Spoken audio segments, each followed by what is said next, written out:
Hi friends, welcome to Sindhuja Vaisu kitchen. இன்னைக்கு நம்ம பார்க்க போறது ரவா இட்லி தாங்க பார்க்க போறோம்.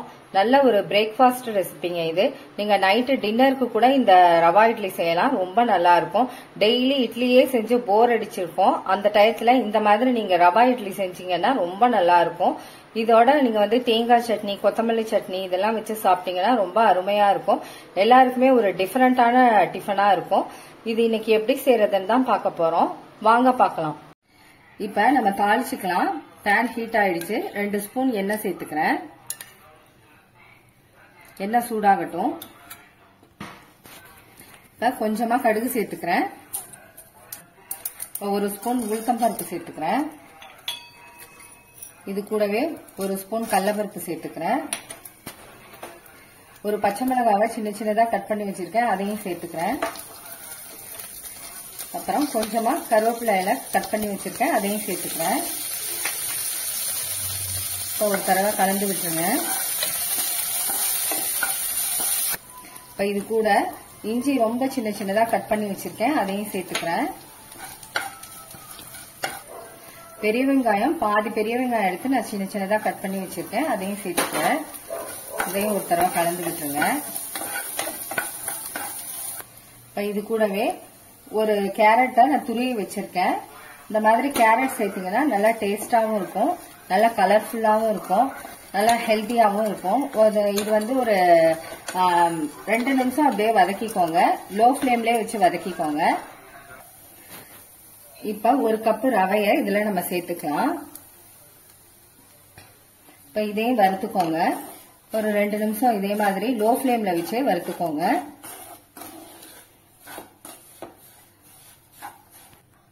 இப்ப ரவை நல்லா வறுத்தாச்சு. இப்ப ஸ்டவ் ஆஃப் பண்ணிட்டு இதை ஒரு பவுல்ல மாத்திக்கலாம். இப்ப இதை ஒரு பவுல்ல மாத்திட்டு இது கொஞ்ச நேரம் ஆறட்டும். ஆறின பிறகு நம்ம இதுல தயிர் சேர்க்கணும். கொஞ்ச நேரம் ஆறட்டும், அப்படியே இருக்கட்டும். இப்ப நல்லா ஆறிடுச்சு. இப்ப இதுல நம்ம தயிர் சேர்த்துக்கலாம். நான் 1/2 கப் தயிர் எடுத்திருக்கேன், அதை சேர்த்துக்கிறேன். இப்ப இது கூட ஒரு 1/2 டம்ளர் தண்ணி சேர்த்துக்கோங்க. 1/2 டம்ளர்ல இருந்து ஒரு 3/4 டம்ளர் வரைக்கும் தேவைப்படும். இப்ப தண்ணி சேர்த்துட்டு ஒரு தடவை கலந்து விட்டுருங்க.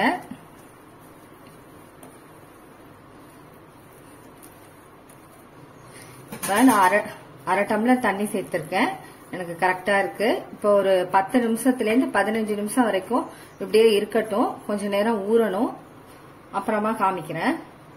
இப்ப 10 நிமிஷம் ஆயிடுச்சுங்க. இப்ப கொஞ்சமா உப்பு சேர்த்துக்கலாம். உப்பு சேர்த்துட்டு இதோட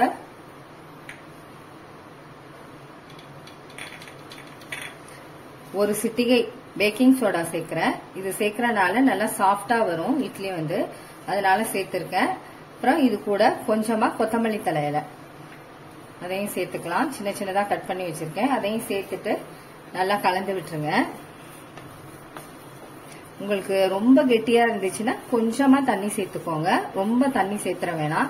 நீங்க ரொம்ப தண்ணி சேர்த்துட்டீங்கன்னா அப்புறம் இட்லி நல்லா உப்பி வராது, தட்டையா இருக்கும். அதனால பார்த்து தண்ணி சேர்த்துக்கோங்க. இப்ப நல்லா கலந்தாச்சு. இப்ப நம்ம இட்லி ஊத்திக்கலாம். இப்ப இட்லி தட்டுல ஒரு சொட்டு எண்ணெய் தடவிக்கோங்க.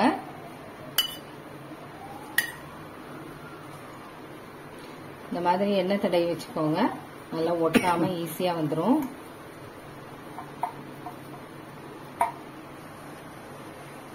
மாவு எடுத்து கொஞ்சமா இந்த மாதிரி வச்சுக்கோங்க.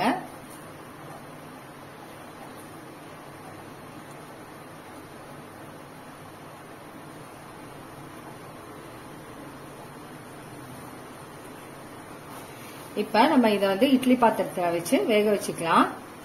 தண்ணி நல்லா சூடாயிடுச்சு. இப்ப இதை வச்சுட்டு மூடி வச்சிடலாம். இது ஒரு 10 நிமிஷம் அப்படியே இருக்கட்டும், அப்புறமா உங்களுக்கு காமிக்கிறேன். இப்ப 10 நிமிஷம் ஆயிடுச்சுங்க. நான் ஸ்டவ் ஆஃப் பண்ணிட்டேன். இப்ப ஓபன் பண்ணி பார்க்கலாம். பாருங்க இவ்வளவு சூப்பரா ரெடியா இருக்கு. இப்ப இதை நம்ம கொஞ்சம் ஆற விட்டு எடுக்கலாம். இப்ப ஒரு 2 நிமிஷம் ஆறட்டும். அப்படியே நான் எடுத்து கீழே வச்சிருக்கேன், அப்படியே இருக்கட்டும். இப்ப 2 நிமிஷம் ஆயிடுச்சுங்க, நல்லா ஆறி இருக்கு. இப்ப கொஞ்சம் மெதுவா எடுத்துடலாம். பாருங்க எவ்வளவு சூப்பரா ரெடி ஆகி வந்திருக்கு. இதே மாதிரி இன்னொன்னு எடுத்துக்கலாம். அவ்வளவுதாங்க, எல்லாமே எடுத்துட்டு உங்களுக்கு காமிக்கிறேன். அவ்வளவுதாங்க, ரவா இட்லி சூப்பரா வந்திருக்குங்க. ரொம்ப டேஸ்டாவும் இருக்கு, சாஃப்டாவும் இருக்கு. இதோட நீங்க தேங்காய் சட்னி, கொத்தமல்லி சட்னி வச்சு சாப்பிட்டீங்கன்னா ரொம்ப அருமையா இருக்கும். வீட்டுல எல்லாருக்குமே செஞ்சு கொடுங்க. இதை ட்ரை பண்ணி பாருங்க இந்த வீடியோவை. இந்த வீடியோ உங்களுக்கு பிடிச்சிருந்துச்சுன்னா சப்ஸ்கிரைப் பண்ணுங்க, பக்கத்துல உள்ள பெல் பட்டனை கிளிக் பண்ணுங்க. Okay, thank you.